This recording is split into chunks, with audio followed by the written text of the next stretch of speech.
এই গাইস আসসালামু আলাইকুম। আশা রাখি সবাই ভালো আছেন। নতুন একটা ভিডিওতে আপনাদেরকে আবারও স্বাগত জানাই। অনেকদিন পর আমরা নতুন একটা ভিডিও নিয়ে আসছি। যদি আমাদের কোনো টপিক নাই সেক্ষেত্রে আমরা ভিডিও মেক করতে পারছি না। আর যে বিষয়গুলো নিয়ে আমরা ভিডিও ক্রিয়েট করব ওই বিষয়গুলো যদি আপনাদেরকে দিয়ে দেওয়া হয় তাহলে আমাদের প্রাইভেট সিস্টেম বলতে কোনো কিছুই থাকবে না। এনিওয়ে আমরা যে বিষয় নিয়ে আজকে কথা বলবো সেটা হচ্ছে আমরা এই সপ্তাহে কিভাবে ট্রেড করব এই ভয়ঙ্কর মার্কেটে। যদিও মার্কেট অনেক ভোলাটাইল এবং এখানে যারা 200 পিপস 300 পিপস এসএল দিচ্ছে তাদের তো এসএল খেয়ে নিচ্ছে, প্রফিট তো দূরের কথা।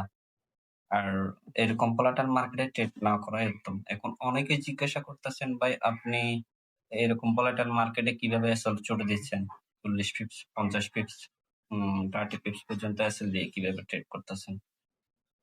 আসলে এটা হচ্ছে প্রাইভেট আমার একটা টেকনিক ট্রিক্সও বলতে পারেন বা স্ট্র্যাটেজিও বলতে পারেন। সেক্ষেত্রে ওই জিনিসগুলো তো আসলে শেয়ার করা সম্ভব না। তবে আমি এই সপ্তাহে আপনাদেরকে দেখাবো মার্কেট, এই মার্কেটে বাই করবেন নাকি সেল করবেন সেই বিষয় নিয়ে আলোচনা করব। তো let's get started.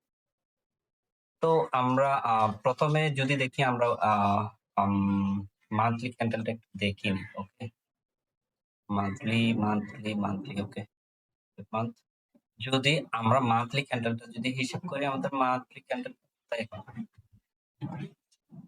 12 month, sorry আমরা 12 মান্থ যাব 1 মান্থে। 1 মান্থ এটা হচ্ছে আমাদের মান্থলি ক্যান্ডেল। ওকে, যদিও মান্থলি ক্যান্ডেলটা অনেক স্ট্রং, অনেক স্ট্রং একটা বুলিশ ক্যান্ডেল। এরপরে হচ্ছে এটা হচ্ছে আমাদের এই সপ্তাহে মোটামুটি নিচে একটা কারেকশন করছে। ওকে, মান্থলি ক্যান্ডেলে এবং কারেকশন দিয়ে আমাদের উইকলি ক্যান্ডেলটা এখানে ক্লোজ দিছে। তো আমরা মান্থলিতে এখনো পর্যন্ত বুলিশ, স্ট্রং বুলিশ হিসেবে দেখতে পাচ্ছি। আমরা যদি উইকলিতে যদি যাই সেক্ষেত্রে এটা একটু দেখে আসি। ওকে, উইকলি ক্যান্ডেলে আমরা যেটা পাচ্ছি সেটা হচ্ছে এখানে ধরেন এটা হচ্ছে আমাদের আরবিএস লেভেল। ওকে, মানে এই জোনটা ব্রেক করছে, ব্রেক করার পর এটা হচ্ছে আমাদের আরবিএস লেভেল, অর্থাৎ রেজিস্ট্যান্স ব্রেক করার পর এটা হয়ে যায় আরবিএস। আরবিএস ব্রেক করার RBS level, RBS a market এসে এখানে একটা বড় ধরনের উইক দিয়ে কিন্তু এখানে ক্লোজ করছে ক্যান্ডেলটা। ওকে, তো আমরা উইকলি ক্যান্ডেল যদি হিসাব যদি দেখি তাহলে আমরা অলরেডি উইকলি তো বুলিশ দেখতে পাচ্ছি, কারণ অলরেডি আমাদের একটা ফ্রেশ একটা জোনে এসে রিজেকশন নিয়েছে। ওকে, রিজেকশন নিয়েছে। তো আমরা যখন ডাইরেকশন বের করি ডাইরেকশনের মধ্যে আমরা সবসময় বলে আসছি যদি আমরা উইকলিতে যদি রিজেকশন, ডেইলিতে আমাদের একটা ব্রেকআউট দরকার হয়। ওকে, সো আমরা যদি ডেইলিতে যদি একটু যদি শিফট করি তাহলে সেখানে আমরা দেখতে পাচ্ছি ডেইলিতে ব্রেকআউট লেভেল কোথায় আছে। যদিও রিজেকশনটা এখানে, তাহলে ডেইলি ব্রেকআউট কোথায় হওয়া দরকার, অ্যাটলিস্ট এটা হওয়া দরকার, অ্যাটলিস্ট এটা হওয়া দরকার। এটা যদি ব্রেকআউট হয় তাহলে আমরা উইকলিতেও মানে স্ট্রং বুলিশ হিসেবে ধরতে পারবো। এখন কথা হচ্ছে রিজেকশন তো এখানে, রিজেকশন তো এখানে, তাহলে এখানে এটা যদি ব্রেকআউট করে, এটা যদি ব্রেকআউট করে তাহলে কি বুলিশ না। আমরা এটা যদি ব্রেকআউট করে, এই লেভেলটা যদি ব্রেকআউট করে আমরা কতটুকু পর্যন্ত হোল্ড করতে পারি। ফার্স্ট হচ্ছে আমাদের এই লেভেল, গ্যাপ লেভেল আছে একটা, ঠিক আছে। তারপর হচ্ছে এটা আমাদের সিসি লেভেল, এই লেভেল পর্যন্ত আমরা হিসাব করতে পারি। এই যে মোস্ট আমরা প্রায়োরিটি দেবো এই লেভেলটাকে, এই লেভেলটাকে আমরা প্রায়োরিটি দেবো যদি আমরা এখান থেকে বাই করে থাকি। এখন কথা হচ্ছে আমরা ডেইলি টাইম ফ্রেমে কি আমাদেরকে বাই কনফার্ম করছে সেটা সেটা আমাদের দেখা উচিত। আমরা উইকলিতে রিজেকশন পাইছি এই লেভেল থেকে, উইকলিতে রিজেকশন পাইছি এই লেভেল থেকে।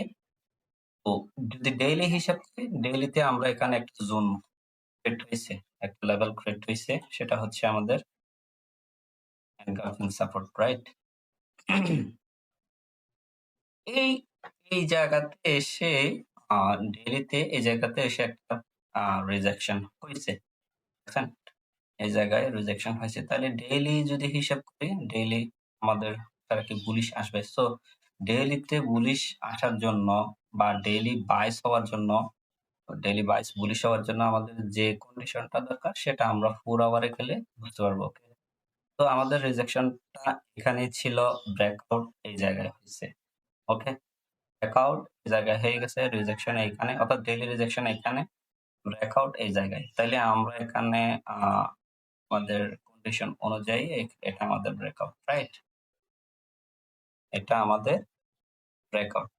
কিন্তু এটা হচ্ছে আমাদের লাইন চার্টের উপর ডিপেন্ড করে ব্রেকআউট। ওকে, লাইন চার্টের উপর ডিপেন্ড করে ব্রেকআউট।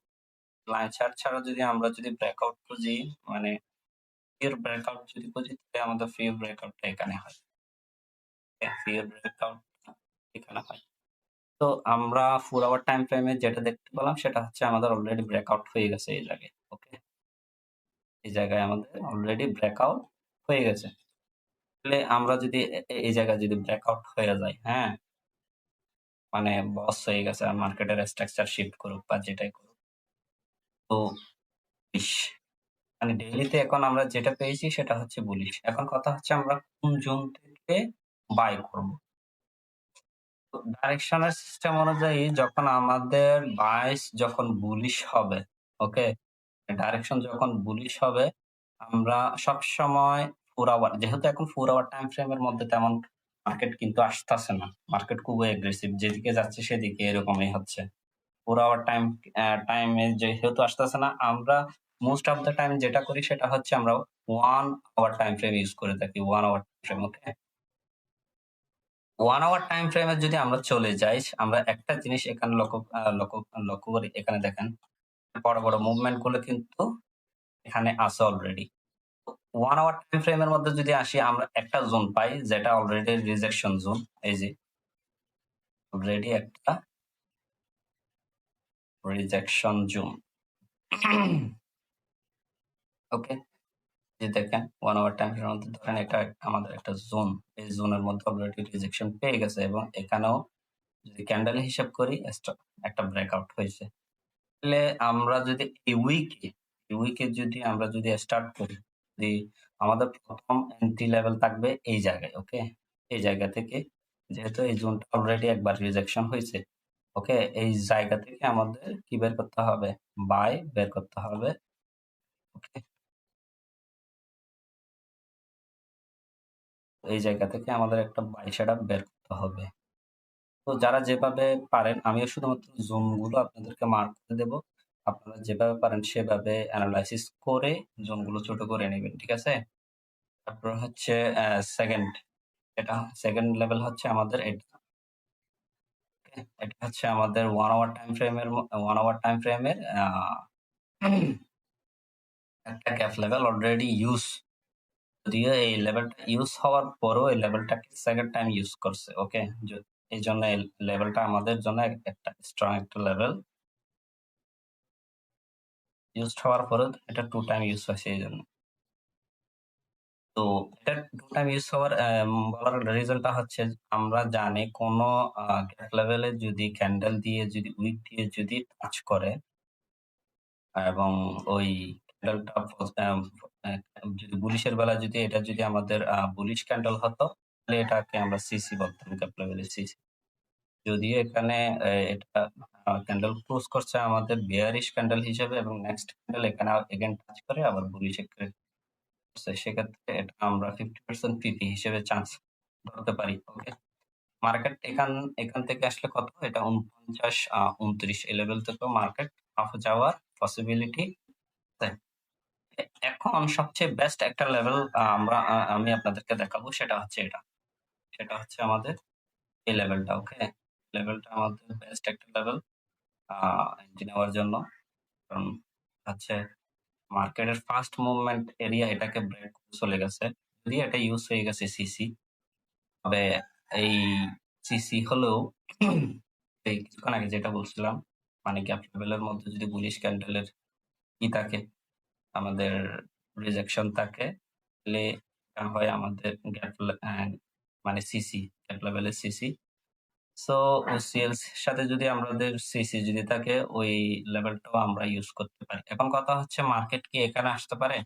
সিসি সিস্টেমে একটা সবসময় মাথায় রাখবেন, সিসি যদি ক্যান্ডেলের উইক যদি বড় হয়, তাহলে ওই জোনে মোস্ট অফ দ্য টাইম হচ্ছে 50% অথবা 60% জোনটা থেকে টাচ করে চলে যায়। 50% উইকের জন্য, ওকে? 50% উইকের জন্য যদি আমরা এখানে হিসাব করি, এটা হচ্ছে আমাদের সিসি ক্যান্ডেল, ওকে? তাহলে এখানে আমাদের 50 and 60% জোন হচ্ছে এখানে। আশা রাখি এখান থেকে মার্কেট যদি নিচেও আসে, এই জোন থেকে এসে মার্কেট উপরে যেতে পারে, ওকে? এই মার্কেট থেকে এই জোন থেকে এসে মার্কেট উপরে যেতে পারে। আর যদি সবচেয়ে বেশি যদি ডাউন হয়, তাহলে এই লেভেলে আসতে পারে, ওকে? এই দুইটা লেভেলের মাঝখানে আসতে, এগুলো হচ্ছে আমাদের বাই। যেহেতু আমরা উইকলিতে রিজেকশন পাইছি, ডেইলিতেও রিজেকশন পাইছি এবং 4 আওয়ারে আমরা কনফার্ম হয়েছি যে মার্কেট বাই, ওকে? বুলিশ মুভমেন্টের জন্য রেডি আছে, সেক্ষেত্রে আমরা বাই খুঁজবো। দেখেন ভাই, মার্কেট কিন্তু আমার কথায় চলবে না, ইভেন আপনার কথায় চলবে না। মার্কেট চালায় বড় বড় ব্যাংক যেগুলো আছে, হেজ ফান্ড, ইনস্টিটিউশনাল যারা আছে, তারা কিন্তু মার্কেটটা চালায়। এখানে আমরা রিটেল ট্রেডাররা কোনো কিছু করতে পারি না। এটা জাস্ট আমরা অনুমান করি, ধারণা করি এবং আমরা যে মুভমেন্ট হয় মার্কেটের, এই মুভমেন্টের উপর পর্যবেক্ষণ করে আমরা জাস্ট অ্যানালাইসিস করি মার্কেট এই জোন থেকে চলে যেতে পারে, ঠিক আছে? তো আমি এখানে কয়টা জোন মার্ক করলাম? একটা জোন, দুইটা জোন, তিনটা জোন। ইনশাল্লাহ এই তিনটা জোন থেকে মার্কেট আপ হবে আশা রাখি, ওকে? আর এই জোনগুলো যদি ব্রেক করে ফেলে, ধরেন এই জোনগুলোকে হয়তো আমাদের মোটামুটি একটা দিল, বা এখানে আমরা এখান থেকে যে এন্ট্রি গুলো নিলাম, এগুলো যদি এসএল যদি হিট হয়, বা অথবা মার্কেট যদি হিউজ একটা ডাউনফল হয়, কত পর্যন্ত আসতে পারে? সর্বনিম্ন আসলে এই জোনটাতে আসবে। সর্বনিম্ন জোন হচ্ছে এটা, এর নিচে আসবে না। আমি একদম কনফার্ম, এর নিচে আসবে না। এখান থেকে মার্কেট চলে যাবে ইনশাল্লাহ, ওকে? তো আসলে কোনো টপিক নাই বিধায় আমি এখানে কোনো ভিডিও আপলোড করতে পারছি না। যেহেতু উইকলিতেও একটা ভিডিও দেওয়ার কথা ছিল, সেটাও আমি দিতে পারি নাই। এজন্য আমি দুঃখিত সবার কাছে। তো আমাদের মেন্টরশিপ অলরেডি চলতেছে। ইভেন আমাদের একটা প্রাইভেট গ্রুপও আছে, কমিউনিটি আছে, যেখানে আপনি শেখার পাশাপাশি রেডি করতে পারবেন, শিখতে পারবেন। আর আমাদের অ্যানালাইসিস গ্রুপও আছে, ওকে? চাইলে সেখানেও জয়েন হতে পারেন। তবে এটা হচ্ছে সব পেইড। তো এখনো পর্যন্ত এই ভয়ঙ্কর মার্কেটেও আমরা আসলে 50 পিপস এর উপরে এসএল কখনো ইউজ করি নাই, ওকে? তো যারা আমার সাথে সংযুক্ত আছেন আমার চ্যানেলের মধ্যে, তারা সবাই জানেন আমি এখনো পর্যন্ত বড় এসএল ইউজ করি নাই, ঠিক আছে? এত ফাস্ট মুভমেন্ট থাকার পরে। তো এটা হচ্ছে সিক্রেট, আমি কিভাবে অ্যানালাইসিস করি এটা হচ্ছে সিক্রেট একটা বিষয়, যেগুলো আমি শেয়ার কখনো করবো না। এগুলো হচ্ছে পেইড জিনিস, অবশ্যই এগুলো শিখতে হলে আপনাকে অবশ্যই পেইডে আসতে হবে, ওকে? সো যদিও আমি আমার গ্রুপের মধ্যে, চ্যানেলের মধ্যে 1 থেকে 2টা সিগন্যাল প্রোভাইড করে থাকি। আর হ্যাঁ, অনেকেই আবার আমাকে ভুল বুঝবেন, আমি সিগন্যাল দিয়ে কোনো আপডেট দিই না মাঝে মধ্যে। তবে আমি আগে থেকেই বলে দিয়েছি, গ্রুপের মধ্যে কোনো সিগন্যাল দেওয়ার পর, মানে আমাদের জোনের কাছাকাছি এসে 10 থেকে 20 পিপস বা 30 পিপসের জন্য আমাদের জোনটা কাজ করে নাই। কাজ না করায় টিপি হিট হয়ে যায়। সেক্ষেত্রে আমি আগেও বলে দিছি, তখন কিন্তু এটা আমাদের জোনটা কিন্তু ডেঞ্জার জোন হিসেবে, তাই ওই মুহূর্তে যদি লিমিট থাকে, লিমিট উঠাই দিবেন। মানে ক্যানসেল করে দিবেন আরকি। ওকে? তো ভালো থাকবেন, সুস্থ থাকবেন। আল্লাহ হাফেজ এই কামনায় রাখতেছি। আসসালামু আলাইকুম।